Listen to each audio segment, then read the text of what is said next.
रामकृष्ण मंडळी, आज मी आणि मम्मी फिरायला निघालेलो होतो. आम्ही दोघं नेमकं कुठं चाललोय हे पुढे समजेलच की.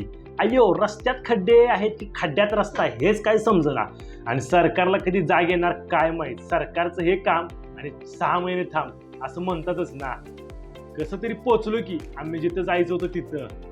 तर आम्ही आलोय शेतकरी मार्टला. मम्मी कोलगेट घे की. तर मम्मी बोलते तू गप बस आणि बकेट घे आणि ये माझ्या मागं, बाकीचं मी बघते. मग काय गप बसलो आणि मम्मीच्या मागं मागं निघालो की. आणि एवढं सामान बघून काय घेऊन काय नाही असं झालं होतं मला. मम्मीने जेवढं लागेल तेवढं सामान घेतलं की. आम्ही नेहमी इथंच येतो कारण इथं ना सगळं सामान एकाच ठिकाणी मिळतं. हे म्हणत पोतंभर सामान घेऊन झालं की बघा. शेवटी सगळं सामान घेऊन झाल्यावर त्यांनीच पोतं चांगलं पॅक करून दिलं. मग मी पोतं गाडीवर टाकलं आणि मी आणि मम्मी गप्पा मारत घरी निघालो.